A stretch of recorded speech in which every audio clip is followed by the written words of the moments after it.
लोगोसे बेयावहाय आलासि महरै दा जोंहा दिनै जि गुणोत्सव बे गुणोत्सवआव जोंनाव सानै ओरैनो एक्सटार्नेल इभेलुएटर हरदों दा बे सासेया जाहैबाय नावबैसा कलेज लखिमपुरनि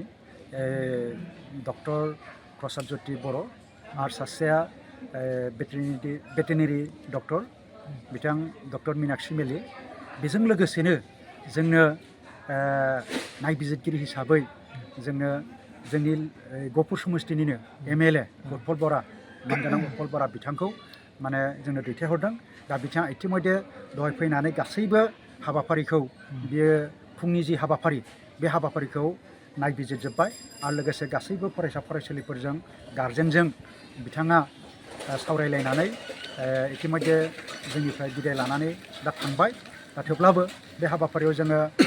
गुणोत्सवजों लोगोसे जिहेतु जोङो मानगोनां जोंनि समस्तिनि MLA खौ मोननो हादों बे मोननो हानायाव जोंहा जोंनि फरायसालिया जिहेतु PMC फरायसालि बे PMCनि जों मोनसे गोदान बिल्डिं लुखांबाय दा बे गोदान बिल्डिं लुखांनायखौबो जोङो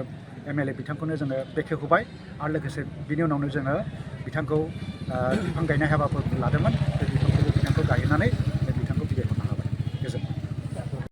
बे गुणोत्सव हाबाफारिखौ मानि थाखाय लानाय जायो? ओरैनोथ' गुणोत्सवआ जे आसाम सरकारा मोनसे बिराद इनिसियेटिभ लादों जे सोलोंथाइखौ जौगाहोनो थाखाय सोलोंथाइनि जि क्वालिटि बे क्वालिटिखौ गुनखौ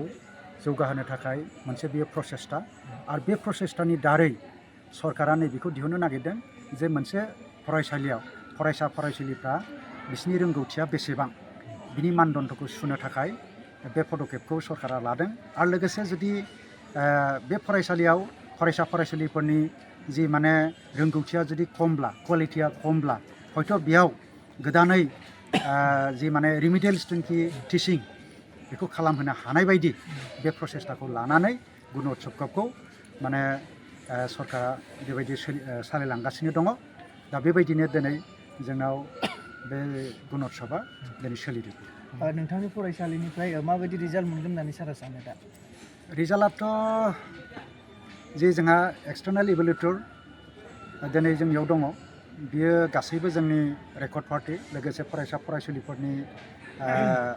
माबाखौ नायनानै बे गोजोननायखौ फोरमायगासिनो दङ दा रिजाल्टआथ'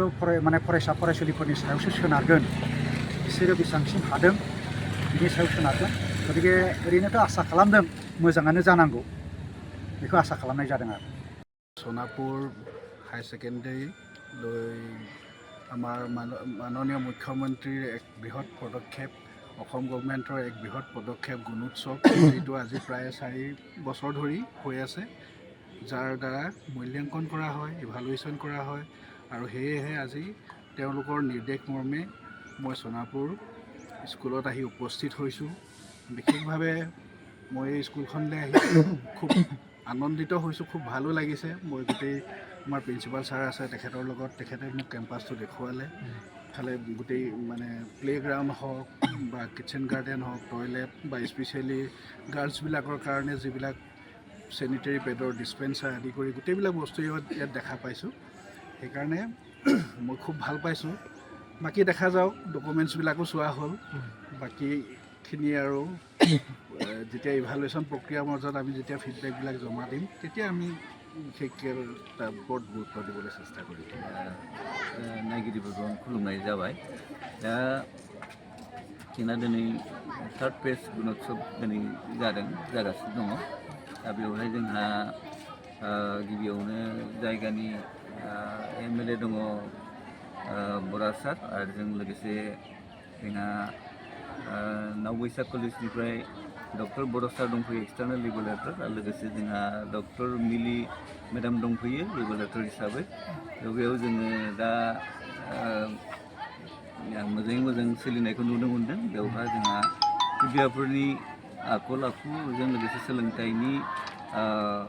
मोजां फोसाबनायनि थाखाय बेखिनि गुणोत्सवखौ लानाय जादों। बेयाव जोंहा फरायसा फरायसुलिफोरा जाहाथे मोजां सोलोंथाइखौ मोननो हायो आरो बिसोरनि गियान सोलोंथाइ साहस बारायनाय बेफोरबायदि सुबिदाखौ मोननो हायो बेनिखायनो बेवहाय जों गुणोत्सवखौ पार्टी दङ दा बे सरकारनि मोनसे स्किम सरकारनि मोनसे आयदा बेवहाय दिनै जोङो गार्जेनफ्राबो लेंहर नुजाफैदों आरो लोगोसे जोंहा एसएमडिसिनि